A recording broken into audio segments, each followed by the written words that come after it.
제가 전시를 빨리 보거든요. 예, 힘들어서 집중력의 한계도 있고 다리도 아프고 배도 고프고 해서 제가 전시에 오래 있진 않습니다.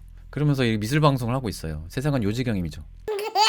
액체 반사라는 작품, 릴리안 린, 발음 어려워. 릴리안 린이라는 그 아티스트 작품인데, 이분이 여성 작가로 기억하는데 키네틱 아트 하면 선구자, 이름이 생각이 안 나네. 그 모마에 전시된 그 유명한 분. 답답해 이때. 칼더 있잖아요. 칼더 그분이 아마 최초로 기억하는데, 여성 작가 중에서는 이분이 최초라고 합니다. 키네틱 아트. 과학에 관심 많고 뭐 물리학, 우주 뭐 이런 거 관심 많은 것 같아요. 느낌이 그렇죠. 그래서 뭔가 우주적인 뭐 이런 글이 있는데 이해는 못 하겠고, 자, 플렉서스라고 해서 백남준 아티스트도 활동했던 커뮤니티, 이게 굉장히 아방가르드하고 전위적인 예술가 활동이었죠. 네오 다다적인 이런 아티스트 그룹, 그 멤버 중에 한 분이었다고 합니다. 자, 다음 라파엘 전파로 보통은 또 분류를 하고, 도시서 절벽에서 바라본 영국 해협, 존 브렛이라는 화가인데, 그 이번에 티켓 있잖아요. 그 티켓에 나오는 그림이죠. 요걸 메인으로 걸어놨어요. 근데 더 유명한 작가 있는데 존 브렛을 간판으로 할 이유는 있었을까? 물론 존 브렛 좋아하시는 분도 계시겠지만 그것도 좀 의외다. 근데 이쁘긴 해요, 그림이. 근데 이분의 다른 작품들 보면요, 이 변천사가 있는데 초반에는 조금 딱딱하게 그렸습니다. 색깔이 조금 더 채도가 좀 높기도 하면서 되게 딱딱하게 그린 게 좀 차이점이 있어요. 다 이런 스타일은 아니더라고요. 그죠? 물결 이쁘죠? 물결 그리면 인내심이 필요하죠. 그림 잘 그리려면, 그러니까 어느 정도 수준에서 누가 봐도 이 사람 그림 잘 그린다라는 소리 들을 수 있거든요. 제가 가르친 경험에 따르면 묘사 열심히 하면 그림 잘 그려 보입니다. 화가처럼 잘 그리냐 못 그리냐 차이도 있지만 보통은 이렇게 표현만 해줘도 잘 그려 보입니다. 그리고 현대미술에서는 잘 그린 게 무조건 정답은 아니니까, 그래서 묘사할 때는 열심히 하는 게 중요합니다. 하는 게 중요해요. 자, 이거 비슷한 그림을 제가 찾아왔습니다. 요거는 이번에 전시한 게 아니라 존 브렛의 다른 그림인데 비슷한 게 있길래 제가 가져왔어요. 구도도 좀 비슷하고. 이 그림이 오히려 더 맑죠.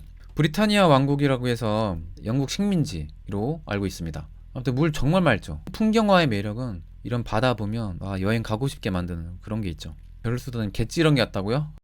이런 창의적인 표현 너무 좋습니다. 자, 그러면 이 그림 정말 특이한 그림. 존 마틴이라는 작가인데 이분도 낭만주의로 보통 분류를 하고 대자연의 모티브를 많이 그립니다. 근데 요거는 또 역사화랑 섞은 건데 상상을 또 가미한 거죠. 현재는 에르꼴라노인데 폼페이죠. 과거 로마 시대 때 폼페이와 헤르클라네움의 파괴라는 제목이에요. 그때가 이제 기원 후 79년도, 그때 황제가 티투스 황제인데 그 나폴리만 연안에 위치하죠. 여기가 당시에 로마의 그 유력자들, 권력자들이 폼페이에 와서 별장도 짓고 잘 사는 사람들이 되게 많았나 봐요.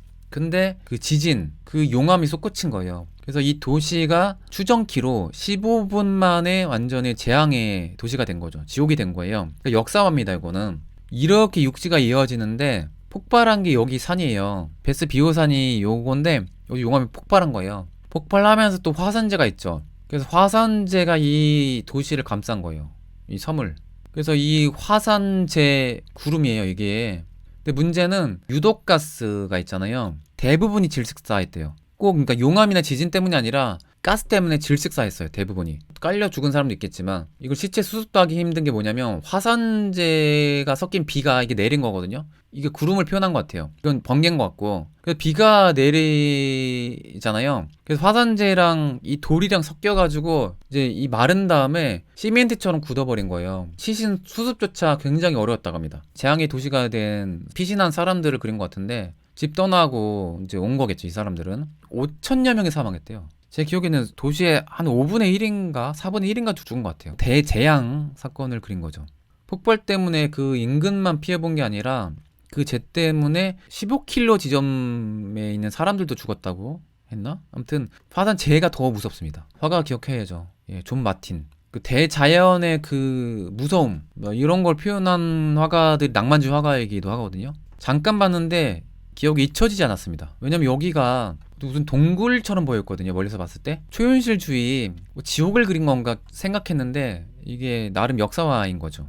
그래서 그 장면을 환상적으로 비현실적으로 표현해서 비주얼 효과가 좀 충격적이다라는 거죠. 그 생지옥을 그린 거니까 이번 전시에서 가장 유명한 아티스트 중에 한 분이 아닐까 싶어요. 윌리엄 터너. 비슷한 게 두 개가 있는데 그 터너는 낭만주의 화가긴 한데 보통 풍경화 하면 멈춰진 그림을 연상 많이 하잖아요. 근데 터너는 주로 움직이는 자연, 역동성을 극대화한 그 현상에 주목했습니다. 그러니까 정체된 자연 풍경이 아니라 자연 현상에 더 집중을 했어요. 관찰을 많이 했지만 변화, 무쌍함 이런 거를 더 잘 구사했던 화가가 이 터너라고 볼 수가 있죠.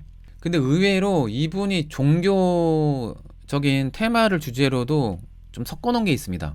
구약의 대홍수를 모티브로 그렸대요. 괴테의 색상 이론 또 연구를 해서 그린 거라고 하는데 색상의 대조, 어둠과 밝음, 색채의 대비, 이거 보면 보색 대비잖아요. 그래서 보색 대비에 좀 관심 많았던 시대가 낭만주의 시대이기도 한데 대표적인 게 들라크루와도 역시 보색 대비를 매우 잘 구사했던 아티스트입니다. 자유의 여신 그 유명한 명작 보면 삼색기 포인트 컬러를 쓰는데 그게 또 붉은색과 파란 색깔의 대조 색깔이기도 하잖아요. 이것도 근데 삼색기인데 파랑, 화이트, 빨강 그런 게 들라크루와 작품에도 보입니다. 비슷한 그림이 요거예요. 거의 시리즈 그림 같죠. 같은 연도에 그렸고 이게 대홍수 후의 아침이고 요게 해질 무렵 뭐 이렇게 그 시간 차를 대비로 그렸습니다. 그래서 약간 붉은 홍조가 많이 띄죠.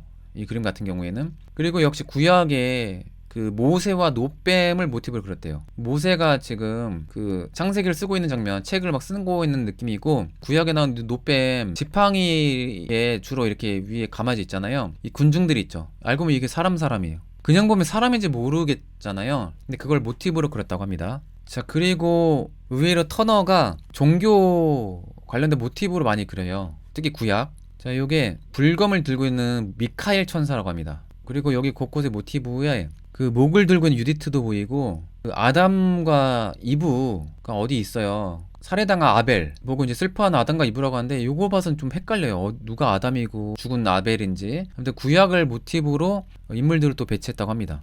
그러니까 터너가 의외로 종교에 좀 관심이 많았습니다. 그리고 자연현상, 또 죽음과도. 왜냐면 구약에 죽음과 관련된 모티브들이잖아요. 유디트 이야기도 그렇고 아벨과 카일 이야기도 그렇고 그런 평가가 있더라고요. 거의 티에트 모던에 이때의 그 자신 작품에 대한 그 평가에 대한 그 두려움을 표현했다고 이런 말도 있더라고요. 터너가 종교와도 믹스해서 많이 그렸습니다. 대자연과 종교.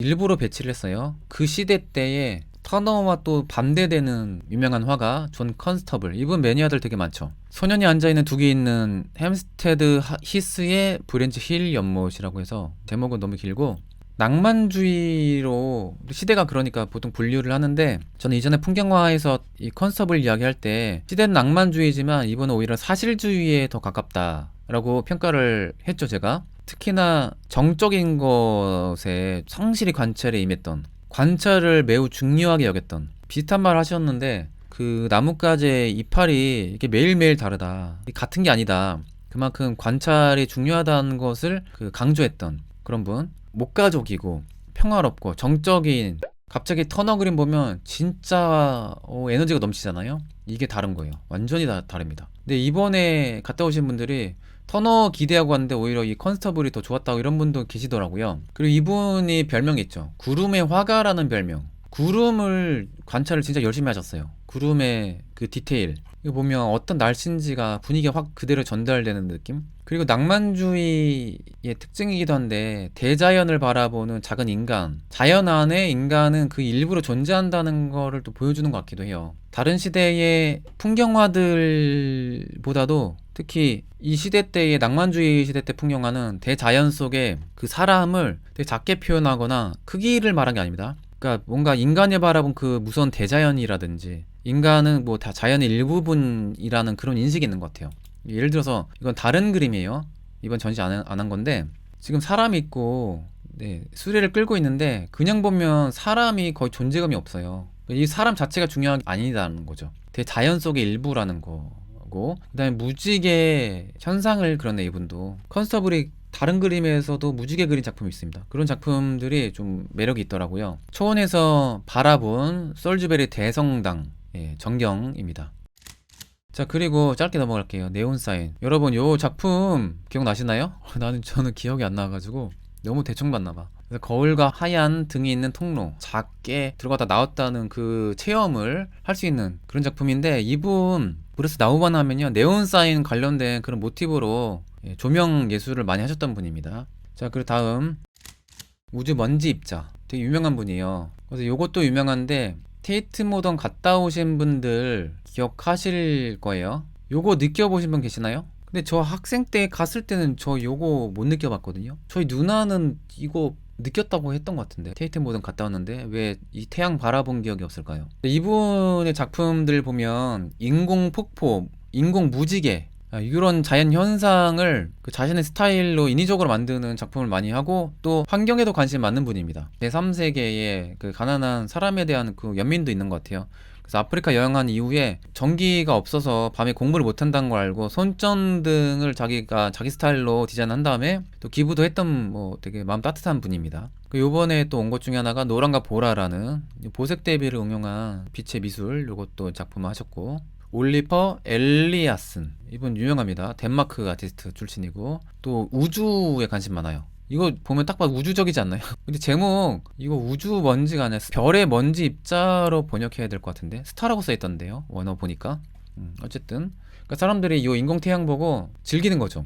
예, 명상을 하거나 들어 누워가지고 넷플릭스에 엘리아슨 다큐가 있어요. 봐야겠다. 이렇게 해놓고 안 볼 것 같아. 넷플릭스에 재밌는 게 너무 많아서. 그해 우리는 그 드라마 요즘 보고 있는데, 엘리아슨 다큐 안 보고 우리나라 한국 드라마 볼 것 같아요.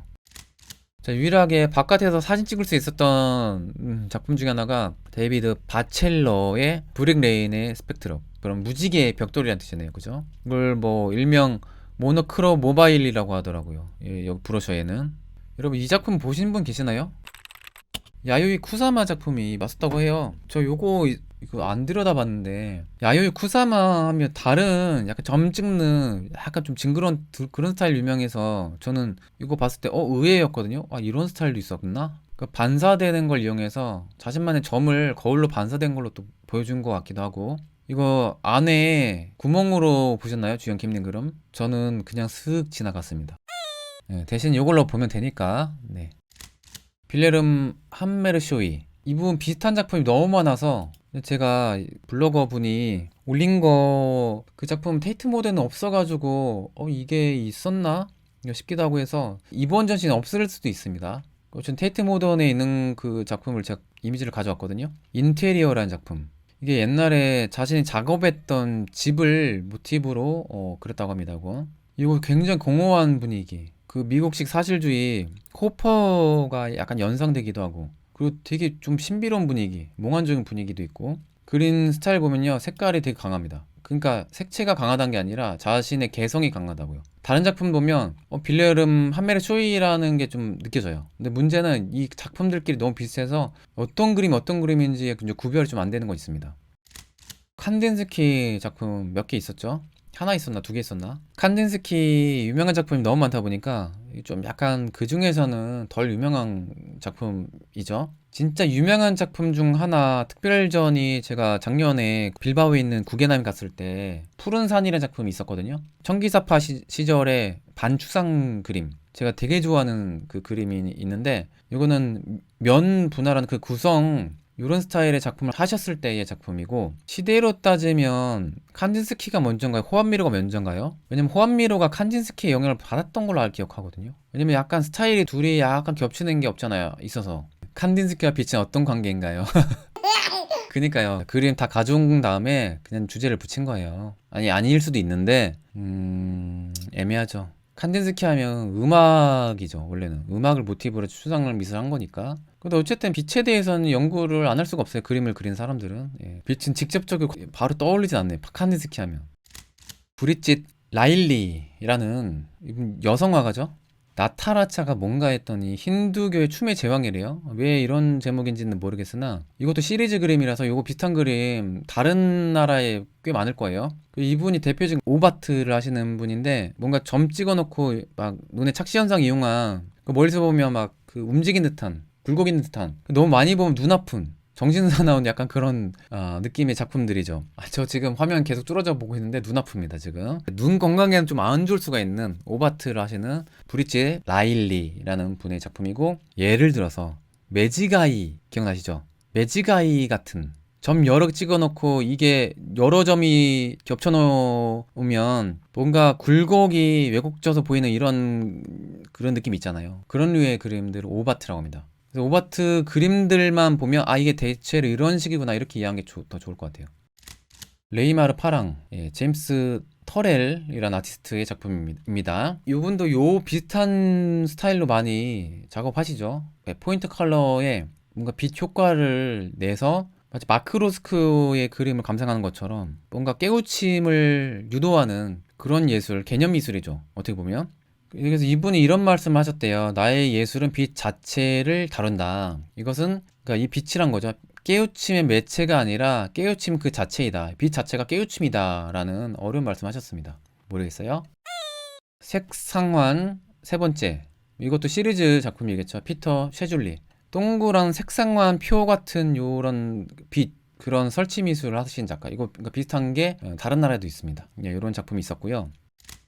이 사진은 기억 잘 나요. 마지막 쪽이 있어서 그런지 몰라도, 왜냐면 여기 색깔을 인위적으로 엄청 세게 변화시킨 거, 이게 인상적이더라고요. 그리고 이분이 그 사진 작가기도 하신데 그 필름 이미지로 이렇게 작품을 많이 하시고, 그리고 색채를 이제 왜곡해서 이런 류의 작품을 많이 하시죠. 복도들이란 작품이고, 캐서린 아스라는 이분도 여성 작가입니다. 비디오 아트도 많이 그 작업하세요 이분이. 저는 기억에 남는 게 터너랑 요게 제일 강렬했습니다. 전 개인적으로 이게 잊혀지지가 않더라고요. 요 작품이 너무 강렬했어요. 시슬레는 원래 좋아하고 터너도 워낙 유명하니까. 근데 터너는 대신에 작품이 비슷한 게 너무 많아서 유일하게 기억난다 이런 건 아니잖아요. 근데 요거는 잊혀지지 않아요. 이 비주얼이 너무 강해서. 좋다 싫다가 아니라 기억에 남는 걸 얘기했을 때 요거는 야 진짜 신기하다 이 그림. 저는 개인적으로 그랬습니다. 진짜 동굴 같아요. 근데 이게 동굴이 아니라 이게 화산재 습한 구름인 거죠. 화산재 먹구름. 이거는 재앙의 구름인 거예요. 지옥을 가장 잘 표현한 화가가 저는 개인적으로 히에리노모스 보스라고 생각하거든요. 근데 이분은 현실 지옥을 가장 잘 표현한 화가가 아닐까. 진짜 이건 지옥이죠. 현실에 있을 수 있는 지옥. 인간의 힘으로 절대 막을 수 없는 그런 지옥. 그렇지 않나요? 그럼 이 정도까지 하고 인사드릴게요. 끝까지 방송을 잘 들어주셔서 감사합니다. 저는 허세이, 오늘 발음 샌다 드디어. 방송 끝낼 때가 됐네요. 저는 허세이 미술관의 관장 이한이었습니다. 아스타 루에고, 부에나스 노체스.